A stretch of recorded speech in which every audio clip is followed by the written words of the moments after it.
எப்படி இருக்கீங்க? எல்லாருமே அப்டேட் பற்றி கேட்டிருந்தீங்க. அப்டேட் பண்ணுறதுக்கான டைம் இல்லை. நேற்றுக்கு நானாகவே டிஸ்சார்ஜ் கேட்டு தான் வந்தேன். ஓணம் கிட்ஸ் பார்க்கணும், ஃபேமிலி கூட இருக்கணும்னு ஒரு சின்ன ஆசை, அதுக்காக வந்தது. ஆக்சுவலி அப்டேட் டாக்டர்கிட்ட பேசினேன். நிறைய கொஸ்டின்ஸ், நிறைய கன்ஃபியூஷன்ஸ்லாம் இருந்துச்சு. என்னதான் ட்ரீட்மெண்ட் பண்ணுறாங்க, என்ன ஏதுன்னுட்டு ரொம்ப கன்ஃபியூஸ்டாக இருந்தேன். டாக்டர்கிட்ட பேசணும்.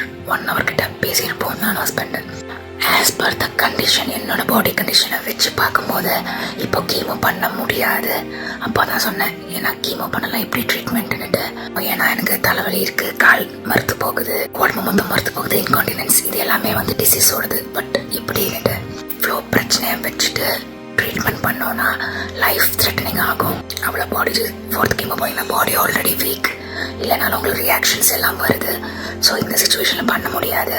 உங்கள் ஹெட்டேக் எல்லாம் நார்மல் ஆக்கி பெயின் கில்லர் தான் இப்போதைக்கு ஒரு ஆப்ஷன். அப்புறம் ஸ்டெராய்ட்ஸ் இதெல்லாம் கொடுத்து இன்ஃப்ளமேஷனை குறைச்சி அதுக்கப்புறமா தான் பண்ண முடியும். அவங்க சொல்லும் போது புரிஞ்சிருச்சு விஷயம் என்னன்னா, my case is very complicated. டாக்டரே சொல்லிட்டாங்க, 10 years இந்த மாதிரி ஒரு கேஸ் நான் பார்த்ததே இல்லை, ரொம்ப காம்ப்ளிகேட்டட். அப்படியும் முடியல இப்படியும் முடியல, நாங்கள் பேசிட்டு ப்ராப்பராக ட்ரீட்மெண்ட் கொடுக்க முடியும். புரிஞ்சுது டாக்டர் சொல்லும் போது. அவங்களும் கஷ்டப்பட்டு ட்ரை பண்ணுறாங்க. 4th கீமோ கிடையாது, எப்போ என்னன்னு தெரியல. பெயின் கில்லர் சாப்பிட்டு இருக்கேன். இது ஒரு சார் மார்ஃபைன் கில்ஃபைன் எல்லாம் போயிட்டு தான் இருக்கு.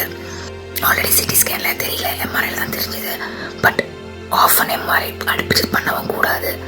அதனால சிட்டியில் வந்துட்டு பழைய சிட்டி மாதிரி அப்படி தான் இருக்கு. ஸோ இட் மீன்ஸ் பிரெயினில் வந்துட்டு பெருசாக ஆகலை. பட் சொன்னாங்க ரொம்ப டெக் வந்துச்சு, நான் சீக்கிரம் வந்துடுங்க, எதுக்கும் வெயிட் பண்ணாதீங்க, பிகாஸ் மேபி உள்ளே வந்துட்டு ப்ளீடிங்ஸ் அந்த மாதிரி ஏதாவது இருக்கலாம். ஸோ எதுவாக இருந்தாலும் வந்துடுங்கன்னு சொன்னாங்க. எல்லாமே பார்த்து நடந்துக்கணும், எங்கேயும் விழுந்துருந்தோ அந்த மாதிரிலாம் இருக்கக்கூடாது. நேற்று மட்டும் அரௌண்ட் 7 டாக்டர்ஸ் கிட்ட பர்மிஷன் வாங்கிட்டு தான் டிஸ்சார்ஜ் ஆச்சு.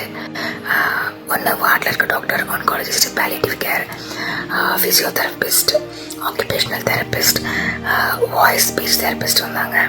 அதுக்கப்புறம் வேறு யார், அதுக்கப்புறமா வந்துட்டு மறுபடியும் வேறு 2 டாக்டர்ஸ்லாம் வந்து என்னை பார்த்து மொபிலிட்டி என்ன படியில் நடக்க வச்சாங்க. நடக்க முடியுதா என்னன்னுட்டு. என்னோட புல்லட், அந்த புல்லட் கொஞ்சம் ஓட்டுறது கஷ்டமாக இருக்குது. ஸோ வேறு ஃப்ரேம் கொடுத்தாங்க. இன்னைக்கு காலையிலேருந்து நல்ல ஹெட்டேக். நானும் ட்ரை பண்ணுறேன், பட் நல்ல ஹெட்டேக் இருக்கு.